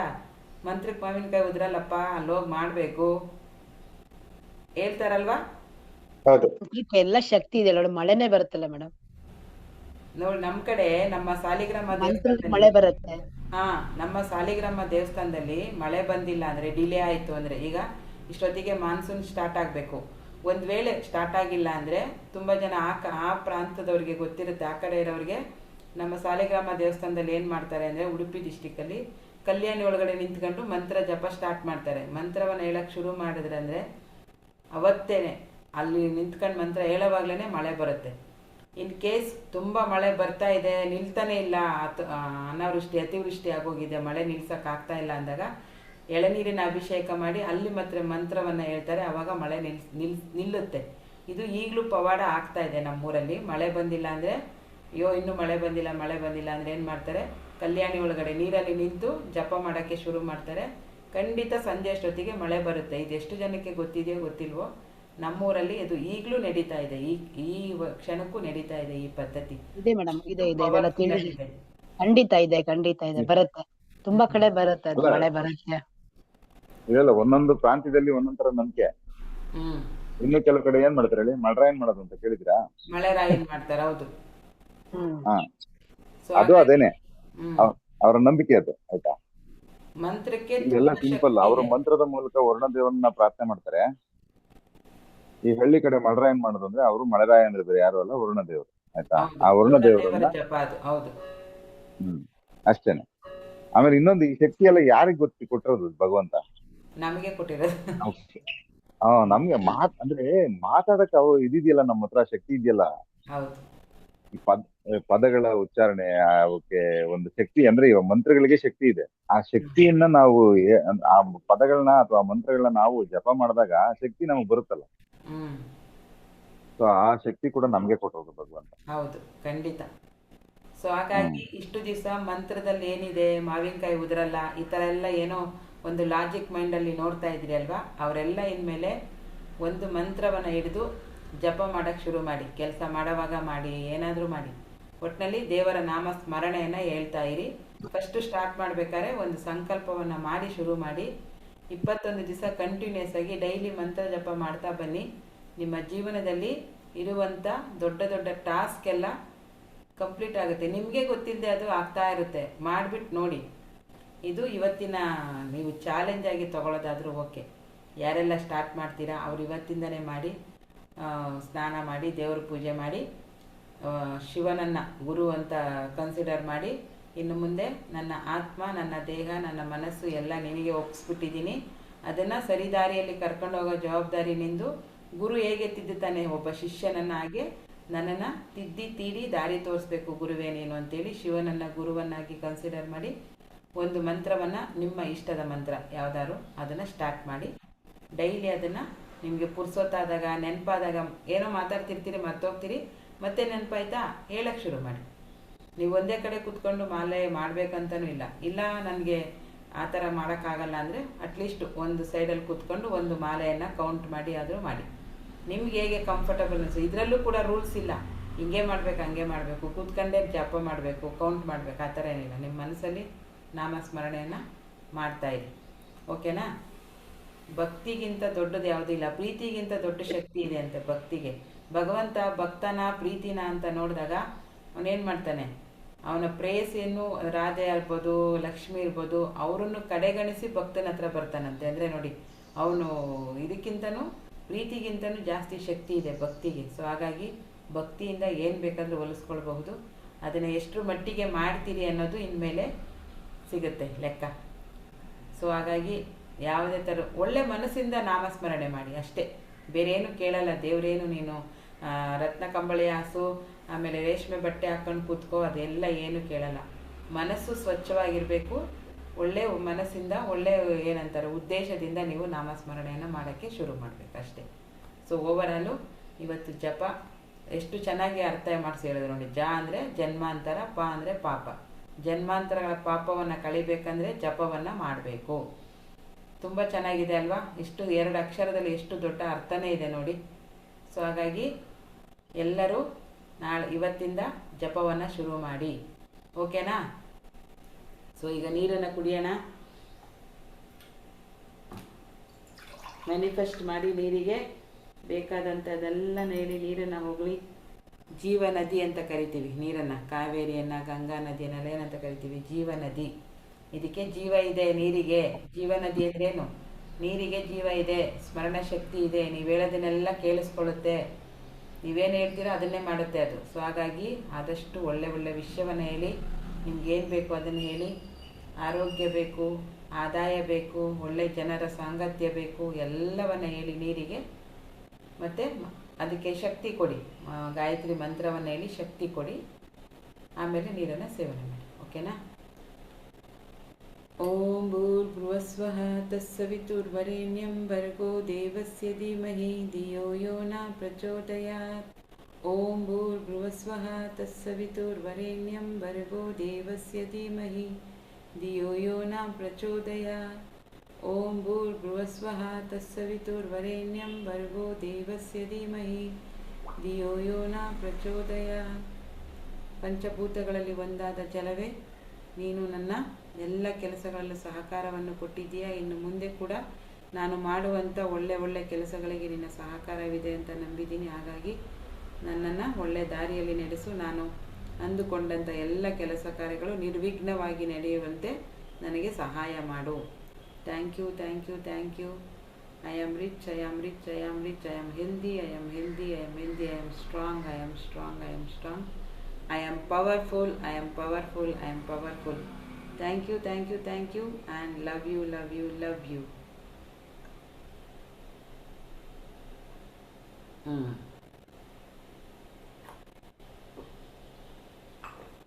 ಮಯೂರ್ಮ ಮಾಡಿಬಿಡೋಣ. ಮಯೂರ್ಮ ಸಕಲ ಜೀವರಾಶಿಗಳಿಗೆ ನನ್ನ ಕಡೆಯಿಂದ ಅಂತ್ಯವಿಲ್ಲದ ಪ್ರೀತಿಯ ನಮನ ಮತ್ತು ಶುಭಾಶಯಗಳು. ಎಲ್ಲರೂ ಚೆನ್ನಾಗಿರಿ, ಬ್ಲೆಸ್ಸಡ್ ಆಗಿರಿ, ಖುಷಿಯಾಗಿರಿ. Thank you so much universe, and love you universe.